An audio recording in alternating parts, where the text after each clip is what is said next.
The 2017 draft had a lot of amazing players, but one always stood out. He just... Tatum drives down and throws it down!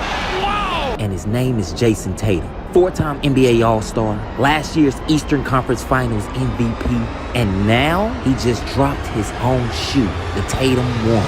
I had to test it.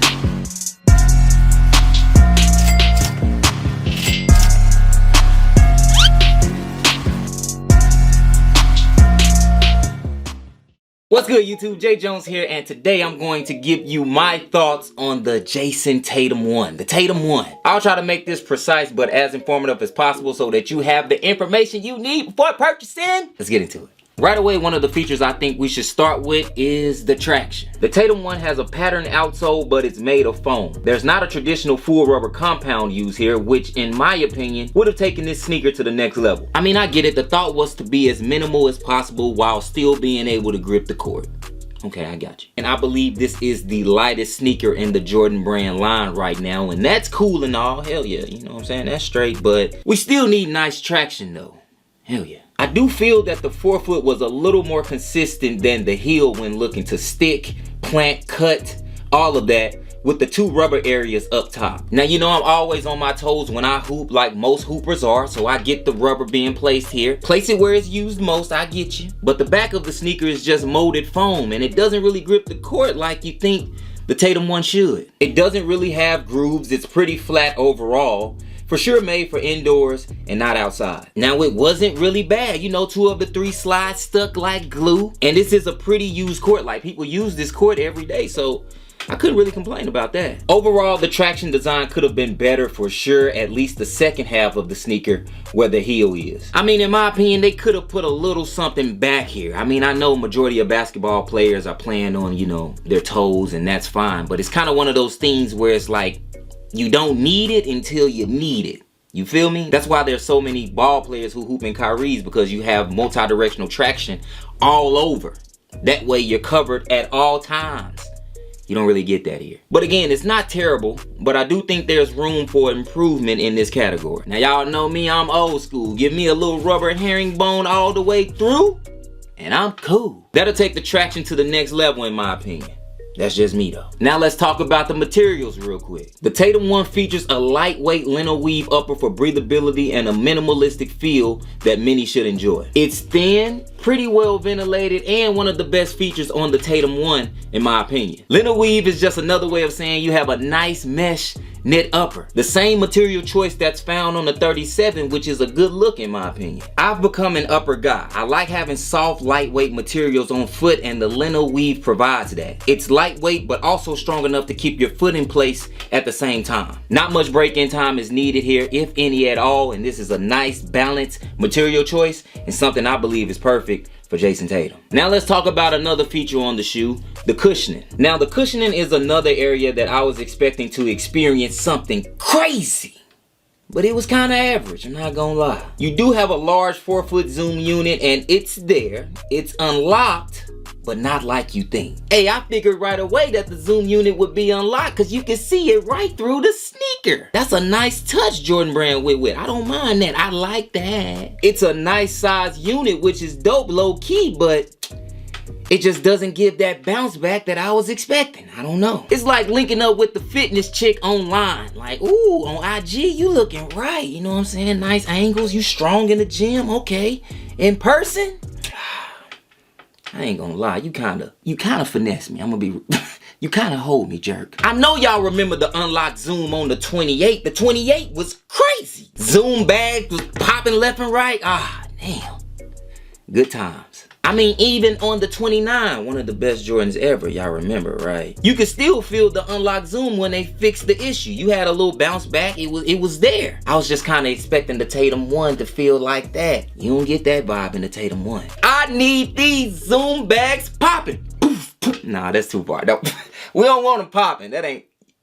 You get what I mean. There's no cushion in the back. The heel is pretty much made from the foam provided throughout the sneaker. Again, similar to the traction, the heel area is kind of left there hanging. Meaning if you're a heel striker, this might not be the one for you. Now, it's not a terrible cushioning setup overall. I think I was just expecting a little more with this type of setup. But you can still get down, give out some buckets, and do what you need to without question. Now, the fit and lockdown are both pretty solid on the Tatum 1 as well. To me, this was the most emphasized feature on the sneaker. Again, I feel like the fit and lockdown were really emphasized. I feel like Jordan Brand and Tatum came together to create something light, sturdy, and something to have nice containment, and that was accomplished here. I mean, the entire sneaker is made from TPU and the foam that we talked about earlier. The TPU, the black pieces that you see here, is used to keep your foot in place. This is wrapped around the entire sneaker for enhanced support on both the medial and lateral sides, creating a very stable experience when hooping. I mean, low key, it kind of creates a little barrier for your foot when you're hooping at it, and I like it. There's also a padded ankle collar for increased ankle support as well, and the shoe has a nice overall fit with this sneaker running true to size, so if you wear that 10, hell yeah!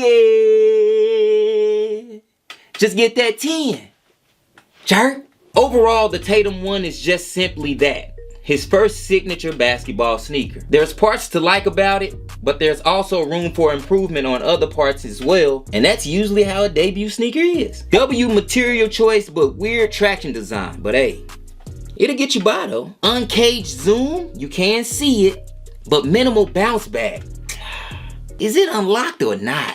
Now, I do like how open and minimal they kept the sneaker. It is a light shoe, pretty much only made of foam, TPU, and Lino weave. Now, once they throw some herringbone on the bottom and make the cushioning setup identical to the 29, Jordan Brand then, you got my attention. I feel like that's gonna be perfect for Tatum. I mean, Tatum probably already got that, but you get it. They couldn't give us all that on day one, huh? I don't know why I'm acting like I don't know that. You can't get all that for the first one. You gotta give something to work towards. It's Tatum 1, not Tatum 4. You gotta give something to incline to increase the price eventually. I get it, I understand. I just know what's possible. I feel like that's the problem Jordan Brand was having, if I'm being honest, with like the 28 to 29, maybe even the 30. Like everything was pretty much the same because it worked so well. After that, they tried to switch it up a little bit because it's like people kept feeling like they were buying the same shoe. But it's like, to me, it's like if it worked, it worked. You know what I'm saying? I say they should have just stopped at the 29 and just kept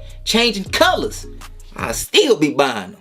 That's just me though. But again, not bad for a debut sneaker. You know what I'm saying? It is light. If you like something light and you like Jason Tatum and you like the qualities that I mentioned that are nice on the sneaker, like the material choice, then, you know, this is a solid pickup for you. I'm giving these a 3.5 out of 5, man. 3.5 out of 5 stars for me. I feel like there's room for improvement, and, you know, it's Jordan Brand. They'll improve on it. But that's it for me, man. Thank you guys for watching. Now, I was able to get this Barbershop colorway early. I like these. I ain't gonna lie. On foot, these look kind of crazy on foot. I know y'all probably, you know, hey, I'm gonna speak for myself. When these first dropped though and the images leaked, I was kind of like, I don't know. But, you know, after hooping in them and putting them on foot, pretty solid on foot in my opinion. So, but that's all, man. Let me know what you think if you have a pair.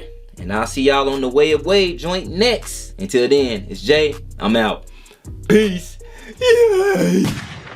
On the night I was born, the rain was pouring, God was crying, lightning struck, power outage, sparks was flying. Okay. Got my lotion on, check.